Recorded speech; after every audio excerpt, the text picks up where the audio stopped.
Como as negociações que o Fluminense está fazendo em 2026 pode impactar a vinda de Nino no meio do ano. Você vai saber também como a tentativa de repatriar John Arias pode ter causado um efeito cascata para as negociações de grandes jogadores ainda para este ano. Saudações tricolores de todo o Brasil e de toda a terra. Somos do canal Somos Fluminense e estamos aqui para trazer um vídeo de excelente qualidade. Já quero te pedir para vocês aqui deixar o seu like e comentar o que você está achando das contratações do Fluminense 2026. Como você acha que a atuação de Mário Bittencourt e Matheus Montenegro está sendo nessas negociações? Aproveita, se inscreva no nosso canal, porque a gente traz conteúdos diários. E vamos sem enrolação, bora pro vídeo. Então a gente começa com o Fluminense de 2020 para cá, tendo alguns retornos esportivos muito bons, pensando num time que estava se reestruturando desde a saída da Unimed lá em 2015. Então o Fluminense de 2020 para cá começou a ter alguns ganhos esportivos ali mais para o meio da tabela, começou a frequentar classificações mais elevadas em alguns campeonatos, principalmente em Copas, chegando a quartas de final, chegando a semifinais. E com isso, pouco a pouco, o Fluminense ia contratando jogadores, ainda muito bagres, mas eram jogadores já experimentados no futebol brasileiro, que o custo de aquisição era muito baixo. E aí o time foi mantendo essa base, fazendo com que o time fosse evoluindo pouco a pouco, após ano. Dessa forma, chegamos em 2023, onde o time teve um salto de qualidade muito grande, principalmente pelo time do Diniz, a forma que se jogava, ganhou o Carioca, né, ganhou a Taça Guanabara, ganhou a Taça Libertadores, e com o advento do ganho desses campeonatos e a projeção que o time teve nesses últimos anos, o Fluminense teve uma arrecadação muito boa, a melhor de sua história, para o ano de 2024. Só que ninguém esperava que em 2024 o Fluminense fosse disputar para não cair para a Série B, e fez com que o Fluminense pegasse essa grana e começasse a contratar alguns jogadores que ainda eram muito medianos, mas que tinham um pouco mais de qualidade, com o que o time tinha atualmente. E aí trouxe o Serna, trouxe o Lescano, que para mim se demonstrou que foi uma péssima contratação, trouxe o Bernal, trouxe alguns jogadores que a gente já conhece, são jovens, rejuvenesceu o elenco e conseguiu fazer com que o time conseguisse evoluir um pouco mais. Aí veio o Campeonato Mundial 2025 e o Fluminense acaba fazendo uma campanha surpreendente, algo que não era pensado para a época. Se pensava que o Fluminense poderia até cair na fase de grupos ou cair no máximo ali nas oitavas de final. E o fato dele ter chegado às semifinais da Copa do Mundo fez com que o Fluminense tivesse uma arrecadação monstruosa. E o time ainda conseguiu se salvar da Série B, fazendo com que 2026 fosse um ano diferente. E aí a gente teve mudança de presidente e tudo mais.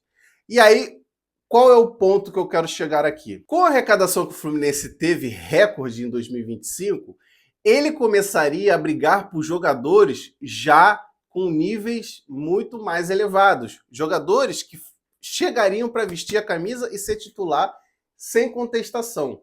Só que nesse jogo, joga Flamengo, joga Palmeiras, joga o Atlético Mineiro, que não paga ninguém, mas ele consegue contratar jogadores caros.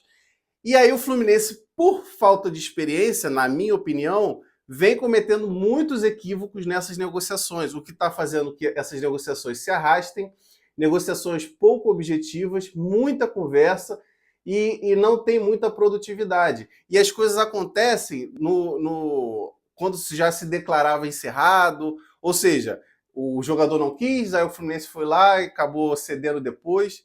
E aí vamos pontuar aqui ponto a ponto. Então a primeira investida do Fluminense foi o incrível Hulk do Atlético Mineiro, jogador que a gente sabe que é ídolo máximo do Atlético Mineiro e que tinha contrato ainda de mais um ano. Então isso fazia com que o Fluminense precisaria tentar negociar com o Atlético uma liberação, algo que não aconteceu.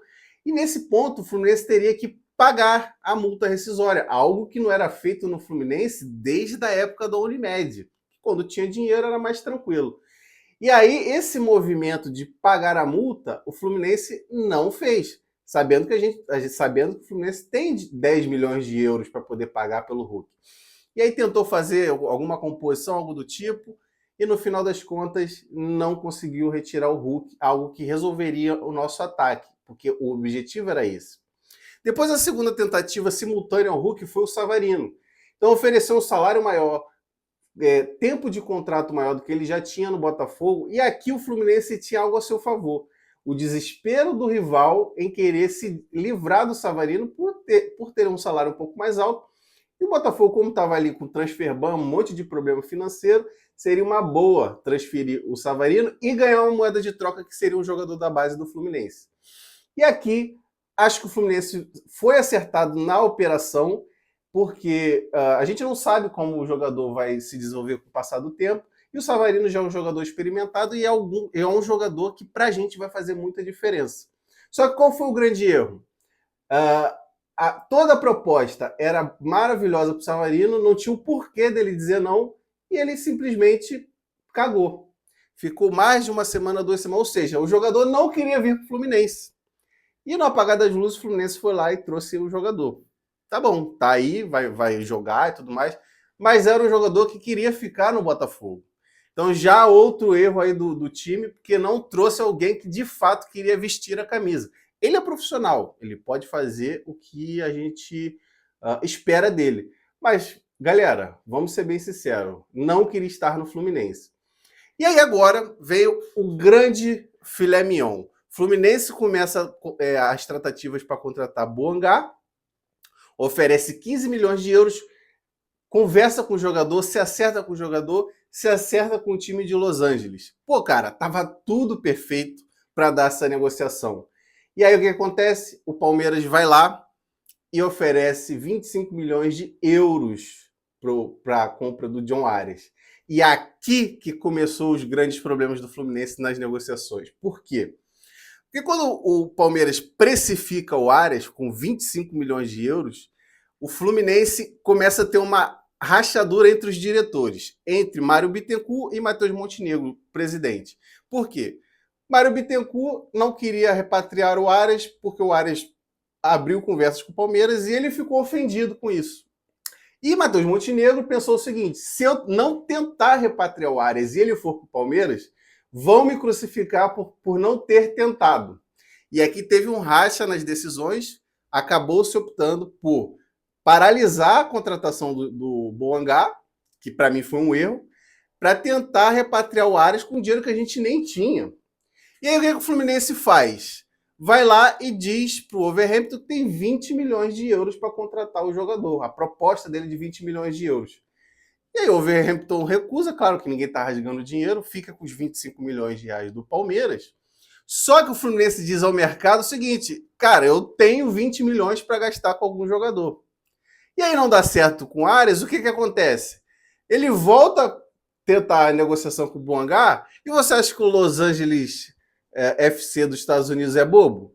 Porra, o cara quer pagar 15 milhões no meu, ofereceu 20 no outro, que está em baixa na Premier League. O meu aqui faz gol adoidado. Será que os caras agora querem 15 milhões? Ou seja, o Fluminense parou uma negociação, deixou eles em segundo plano, para oferecer mais dinheiro para o jogador que estava em baixa, e agora quer voltar a tentar contratar. Como isso pode impactar a negociação? O que você acha, torcedor do Fluminense? Coloca aqui se você achou acertado paralisar uma negociação para tentar repatriar um outro jogador.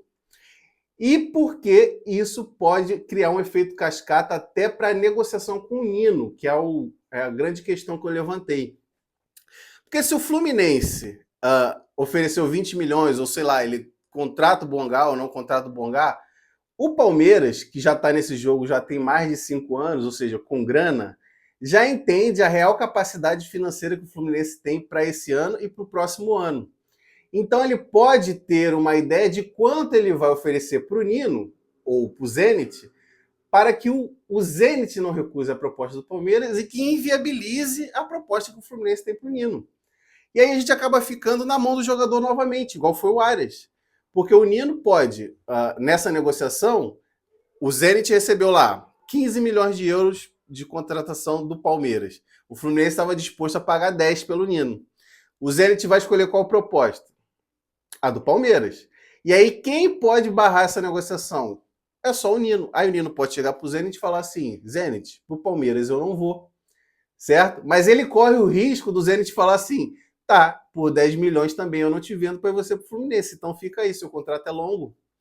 E aí você reparou que o Nino fica numa encruzilhada porque ele precisa voltar ao Brasil para tratar da filha dele E aí eu tenho uma briga do Palmeiras com o Fluminense, onde a briga entre eles é desigual. E o Fluminense, por ser garoto nessa briga de gigantes, gigantes que eu digo, gente, financeiro, tá? Poder aquisitivo, não de história.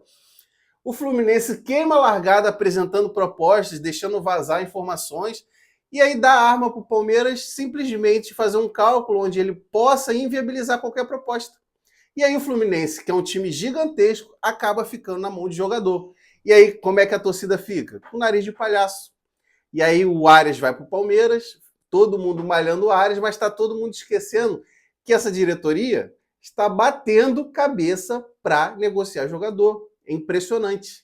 Eles não se ajudam, eles não traçam estratégias para que consigam efetuar rapidamente as negociações. Cara, se não dá certo com o Boanga, você já tem que ter pelo menos 2 ou 3 ali para você já contratar rapidamente. O Fluminense já começou os campeonatos e está dando armas para Flamengo e Palmeiras atravessar o meio de campo do Fluminense. E aí, galera, não tem muito o que fazer. Aqui é você esperar o que vai acontecer, mas eu já começo a ter aquela sensação de que Boangá pode acabar não vindo pelo Los Angeles querer mais dinheiro, e o Nino poder não vir porque o Palmeiras já vai ofertar um valor muito maior, porque o Palmeiras precisa de um grande zagueiro, porque ele sabe que o Gomes ele já está ali no declínio, né? Ele já passou o ápice do jogador e precisa de um grande zagueiro para liderar a zaga do Palmeiras. E o Nino é perfeito para o Palmeiras. Então, se o Fluminense não agir, ele vai acabar perdendo o Nino também. E você, torcedor do Somos Fluminense, se inscreva nesse canal, deixe aqui no comentário o que você está achando de tudo isso. Mário Bittencourt e Matheus Montenegro estão acertando nas estratégias para negociar vários jogadores de alta prateleira? Porque para negociar bagre a gente sabe que eles são muito bons, né? De um dia para a noite eles conseguem contratar. Agora, grandes jogadores, a gente está na mão deles.